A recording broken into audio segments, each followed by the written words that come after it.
I'm just laughing because he got beat up so bad. He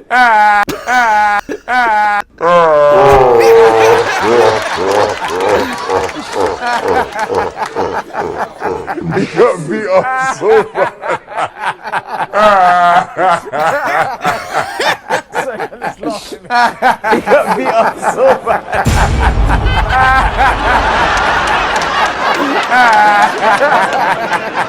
Sorry, I'm just laughing.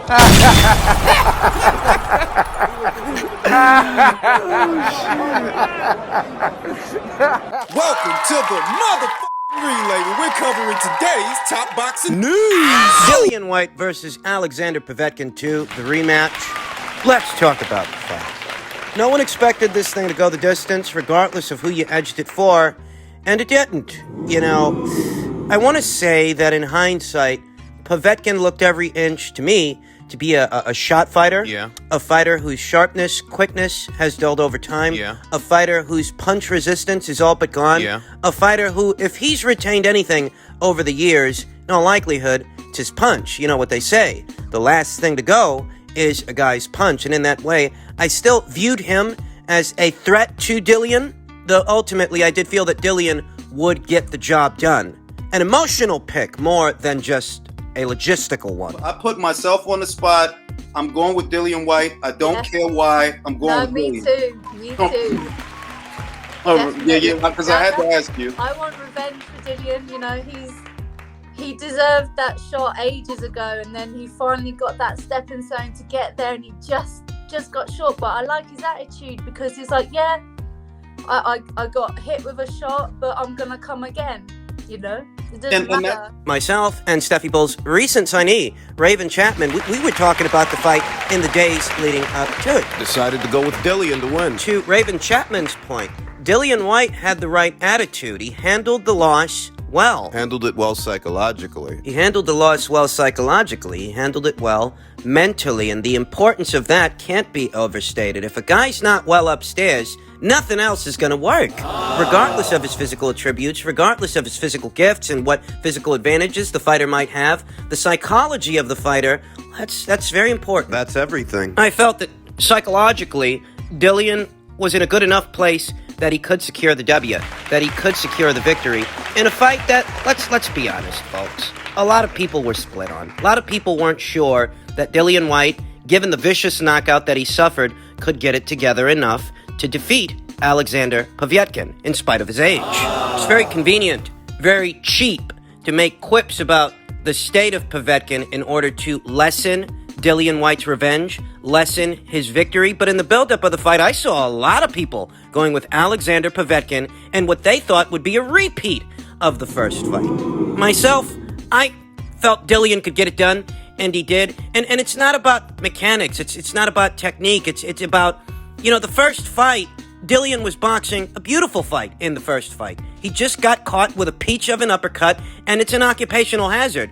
It happens when you're facing an Olympic gold medalist as seasoned as Alexander Povetkin. It's something that could happen. It's the heavyweight division, after all. The division where one punch can change everything. In that first fight, that's exactly what happened. But up until that point, Dillian Whyte was winning. Boxing. A beautiful fight. And I didn't forget that. I didn't lose sight of that based on how the fight ended. That Dillian Whyte does have it within him to win this fight. He's just got to be a little bit more careful, a little bit more precise in the second fight, the second time out, than he was in the first, because this guy's dangerous. He is. If I'm being honest, Alexander Povetkin's punch resistance in the second fight didn't look any better than it did in the first. He wasn't taking those shots well in the first fight either. I think a lot of you guys out there need to revisit that fight and realize that Alexander was getting dominated in the first fight. I think a lot of people lost sight of that due to the highlight reel knockout that the fight ended with. But up until that knockout happened, it was a fight that Dillian Whyte was well on his way to winning. And you know,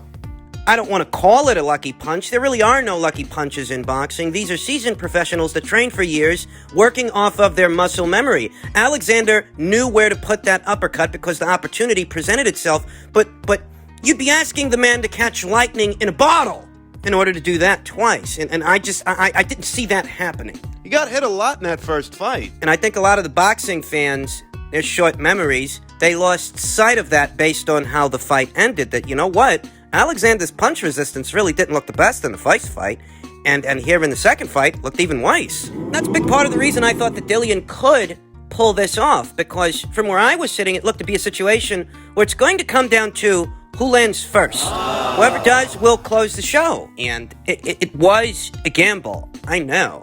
It's just that I didn't forget how Alexander looked in the first fight. He looked bad. Second fight, he seemed off balance, unable to deal with the shots. What shots did get through? I think I saw Alexander get rocked 2 times before He got dropped. I think that Alexander is a shot fighter, and that is indicative in his own promoter's comments that he's going to urge Alexander to retire. He's going to try to convince him, try to persuade him. The best way to put it is, it's not so much a question of what Alexander can still give, but what Alexander can still take. And based on what I saw, He's done. this guy's punch resistance is gone. He's a shot fighter. You know, I saw those reports leading up to the fight that Alexander Povetkin had contracted coronavirus. I didn't think much of those I reports. still don't. And I don't think much of them now because, like I told you, Alexander's punch resistance didn't look the best in the first fight. Took a lot of shots. Before he even contracted coronavirus. He took a lot of hard shots. And that's why I didn't spend a lot of time on that. He was well on his way to losing the first fight before he even contracted coronavirus. And I felt that the same thing could happen here in the second fight. Dillian just has to get it together enough to finish this guy. That's what he did. Congratulations to Dillian Whyte For delivering on a deadline. So now the attention turns to Dillian Whyte's next move. Per a tweet from Michael Benson, Eddie Hearn has stated that he wants Dillian Whyte to fight again this summer, potentially in America. The promoter added that he sees Whyte versus Deontay Wilder as a colossal fight that could fill up a stadium. Dillian Whyte himself has declared that he wants to face Trevor Bryan next. Bryan recently won the WBA regular belt at heavyweight. Yeah, after they fucked Manuel Char out of that fight. Trevor Bryan ended up fighting Bermain Stavern instead and procured the WBA's baby belt, the lesser version of Anthony Joshua's title. You don't need me to tell you which one of those fights is likelier to happen than not. Eddie Hearn's right. He is. That Whyte versus Wilder could be a very lucrative endeavor, a very successful fight. But ultimately, what is the state of Deontay Wilder?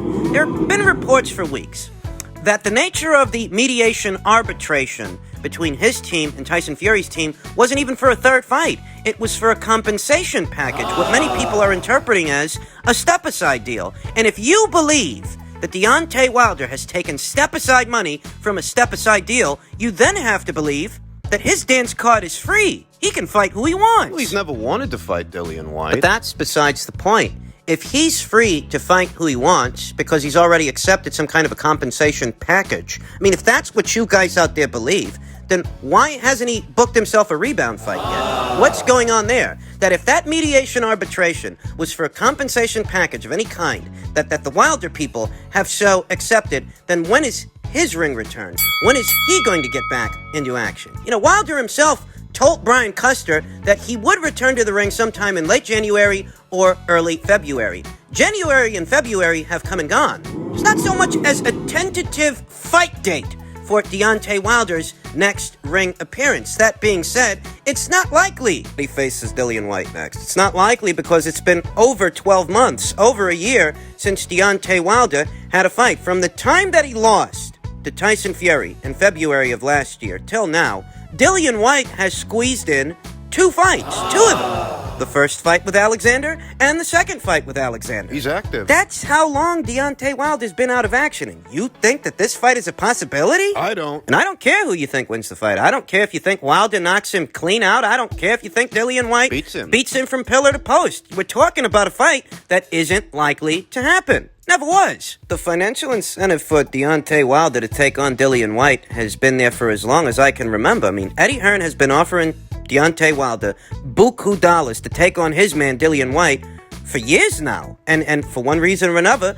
Wilder never took him up on any of those offers. Here today in 2021, when Wilder hasn't fought in well over 12 months, it's even less likely to happen than before. I don't know what Wilder is anymore. He looks like a semi-retired fighter to me. He does. I mean, even if you're not fighting Dillian Whyte, even if that's a fight that isn't likely to happen at all. There are guys on his side of the street that he's not fighting either. He's not fighting. What about a Charles Martin fight? What about an Adam Kovnowski fight or a Robert Helenius fight? Who is Wilder going to rebound with? Is he going to rebound? That period in 2020, after the second fight had taken place in February, that period afterwards, where Fury people and the Wilder people were waiting for the conditions to stabilize in order to stage a third fight, that's negligible, that period of time. But what about now? That if the Wilder people lost time in 2020 waiting for the conditions to stabilize in order to stage a third Fury fight, well, that's understandable, but it's clear that Fury has moved on. And he said as much late last year that he was moving on with or without Deontay Wilder. Since then, they've put the pen to the paper for an Anthony Joshua fight. And what they're doing now is looking for a right venue, the right site, in order to stage it, to get the most bang for their buck. That's where it's at right now. That's it. So, you're not fighting Anthony Joshua, you're not fighting Tyson Fury. Who are you fighting? Are you fighting? No. Even if it's not Dillian Whyte. What about Charles Martin? What about Adam Kovnowski? What about Robert Helenius? This guy's got nothing on the horizon. That being said, Eddie Hearn makes a valid point that Whyte versus Wilder still is a mouth-watering fight. It's one of the few money fights that Deontay Wilder can have in the absence of a world title. But that was always the case, and as always, the fight never happened. I don't think it's going to happen here. I don't think it's going to happen in 2021. If I'm being honest, I wouldn't be the least bit surprised if both of these guys go their whole careers and never fight. Trevor Bryan seems the more likely candidate to face Dillian Whyte, if he's willing, at some point this year in the United States. That's a winnable fight for Dillian. Dillian, like any fighter, has his limitations as a fighter. He's not perfect. I think that's a big part of what makes his fights so entertaining, that he's laying it all on the line, that it's risky for Dillian. But a Trevor Bryan fight compared to what else is out there, yeah, it's a winnable fight against an unbeaten fighter, and I think it could happen. Now, the moral to this story is that Dillian Whyte, being the can man that he is, the risk taker that takes risks. He does.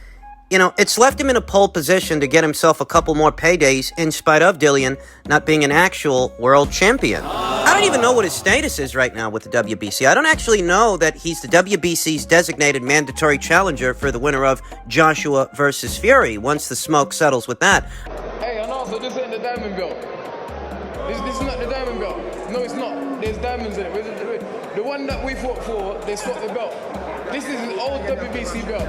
Yeah, this is the old one he beat that guy for. Listen, ideally, the sequence of events would be Dillian Whyte being so reinstated as the WBC's mandatory challenger, because that's what he was leading up to the first Povetkin fight, and that's what he put on the line in that fight. But post-fight, we saw Dillian Whyte make some mention of a WBC diamond belt, which is not to be confused with the interim title. I understand that the WBC and the alphabets, they don't make it easy for the fight fans to keep up with who's got what and what does it mean overall in the greater scheme of things. They're in such a hurry to give almost everyone and anyone a trinket title of some kind to collect sanctioning fees from those fighters. But we did hear Dillian Whyte make some mention of a WBC diamond belt, and it's important to note that the WBC diamond belt is not what Dillian Whyte had in the first Povetkin fight. He had the interim title. In the interim to the champion. When did they add a diamond belt to the mix? And why?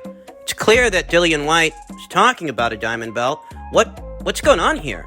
And, I can only tell you what I think. I can only take my best guess, the same as you guys, as to why the situation would have changed. And now what Dillian Whyte holds is a diamond belt as opposed to an interim title.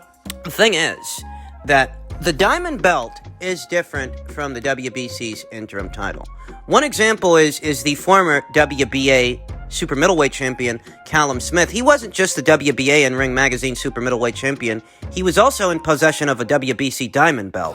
The diamond belt, unlike the interim title, can be held by a full-fledged world champion. It does seem to be a little bit more leniency when it comes to the diamond belt, as opposed to the interim title. The interim title that Dillian Whyte held leading up to the first Alexander Povetkin fight. I think there's a bit of strategy in play here, and I think there's a bit of strategy in play here because Dillian Whyte's got to know that he's not going to get the winner of Joshua versus Fury anytime soon, anytime in the near future. But he still wants a title shot. He wants to do what he's got to do to get one. The WBC diamond belt can be used as a segue to order a fight. When Jorge Linares was in possession of the WBC Diamond Belt at 135 pounds alongside the Ring Magazine and WBA title, the WBC used that Diamond Belt as a segue to order a fight between him and Mikey Garcia. Now, we know that the fight didn't happen, but better still, they tried it. They did. They used that Diamond Belt as a segue to order a fight between Jorge and Mikey. How does that apply here? What is the relevance of that in this situation? Yeah. If Dillian Whyte won a Diamond Belt, Dillian Whyte, who wants to face Trevor Bryan. Trevor Bryan, who's the WBA's regular champion. Hypothetically speaking, if Dillian Whyte were to have that fight with Trevor and win that WBA regular, whilst at the same time being in possession of the WBC's Diamond Belt, that's two avenues of opportunity to get a fight ordered between Dillian and the winner of Joshua versus Fury. That could be what's going on here. You see, the Alphabets, for whatever reason, they don't let one guy hold two interim titles. You know, they won't let the WBA interim also hold the WBC interim. For whatever reason, they don't do this. But they might let one guy, hold a WBA regular and a WBC diamond. You starting to get the picture? Dillian Whyte, for the longest time, made a decision to take the WBC route and stay on that route by conventional means. Very conventional way. He fought his way up those ranks, and he became their interim champion, though it took him a very long time. However, the interim title is not the only trinket title the WBC has that they can use to order a fight. They can use the WBC Diamond title to do this as well. They have in the past. And I think what Dillian might be trying to do, my best guess, is to cover as many of the bases as he can, afford himself as many opportunities to line himself up for a full-fledged world title fight with the winner of Joshua versus Fury as he can, by way of the WBC with the Diamond Belt, and potentially by way of the WBA, The regular title. the regular title that would be on the line in a potential Trevor Bryan fight. If Dillian Whyte can get his hands on Trevor Bryan's WBA regular, that is yet another avenue of opportunity to get a fight ordered between him and the winner of Joshua versus Fury when the time comes. That might be what's going on here. That's my best guess, that this is Dillian Whyte having learned his lesson with the WBC, trying to become their interim champion, and how all of that ended up working out. This might be Dillian Whyte learning his lesson and playing the game, because at minimum, he knows he's not going to get the winner of Joshua versus Fury in the near future. That might be what this is.